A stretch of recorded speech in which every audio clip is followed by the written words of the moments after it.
So if you guys want to follow me on Instagram, it's dobetter_fitness, and that's for my work one, and our car one is watch_German_cars. Okay, please enjoy the video. So today's video has been requested by Jane and Mark from, I think it's, you said Oregon in America. So thank you for watching my videos in the past, and I will help you guys determine if a old i3 is right for you. So, in my opinion, I don't think a super high mileage EV is worth it. Especially you're saying the one that you found has, I think, 90,000 miles. That's a 2013.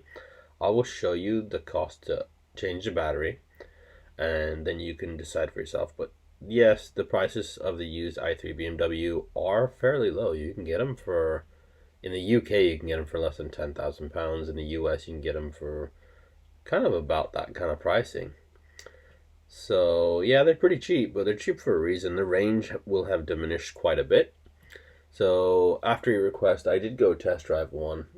They used to come with a 100-mile range, which isn't that far, honestly. But if you're just using a city car, it's fine. The one I drove, and I just like a little local drive, and did take it on the freeway, motorway, I could only get 52 miles out of before it needed a charge. So for my daily lifestyle, 52 miles is not enough, unfortunately. And I was thinking, this is a good timing for your video because I was actually looking at these myself. I was thinking about buying it for my wife as a little easy to drive car that she could just take to work and back. But even for her, I wouldn't want her to have the little 22 kilowatt battery because it just does not have the range. It is fairly cheap to replace, so 16,000 US is what it would cost you to replace the battery. But then you're looking at the car that costs you like 10 grand to buy. Do you really want to put 16 into? You'd be better off just buying a newer one. So if you just add that together, honestly, like 26 grand. But if you look at a 26 grand car, then which would you really want such a little range? Even the newer ones don't have that far range.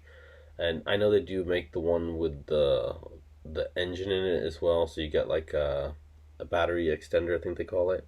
I'm not a big fan of that one, only because I think either go EV or just have a normal car. It's pointless to have both systems in the car because it just adds weight and adds maintenance. So in conclusion, since battery replacement plus the 10 for the cheap one you found, I don't think is worth it. Plus the 16, sorry. I don't think it's worth it because you're at 26,000. For 26,000, you can buy the Model 3. You can get the long range. You can get I think you can get a performance now, or you could even buy like the e-tron that we had, the SUV type. That'd be better for you, and at least you'd have quite a lot of battery still left. So I think that those might be better off for you. You should test drive them if you want. I've got some videos on the e-tron on here, or if you find another vehicle that you like, let me know and I'll make the video on that one in comparison. But honestly, even for my wife, I've ruled the i3 out, unfortunately, because the old ones, they just don't have enough range left. Yes, you could get a lower mileage one, but it's a very small car. And if you're gonna sell you said you had an SUV now, if you're gonna sell that and just use this as a car to do everything, they're just so little. When I took it on the freeway, it was safe, it felt fine, but it just felt too little. Like all the cars around me felt so huge. And yes, I am dealing a huge SQ8 myself, so that might be one of the reasons why, but I just think it's too little. And because you looked at this super old one, I think that old one's just not worth it. You'd be better off getting something newer. Have a look at the Jaguar as well, because that's actually a pretty cool car. And it's also under 30. So I think it's in like 23,000. You can get the e-tron 55, or you can get an e-tron 50 like this one, and this might be even less. I found a few near us for 19,000. So that's crazy. Or look at anything at Tesla. Tesla are a lot cheaper to change the batteries on. So you can get a Y, you can get an X, you can get the Model 3, you can get the S is the sedan. Okay, hopefully this has helped, and if anybody else wants me to make a video, please let me know, and I really will do my best. Okay, see you guys next Wednesday. Bye-bye.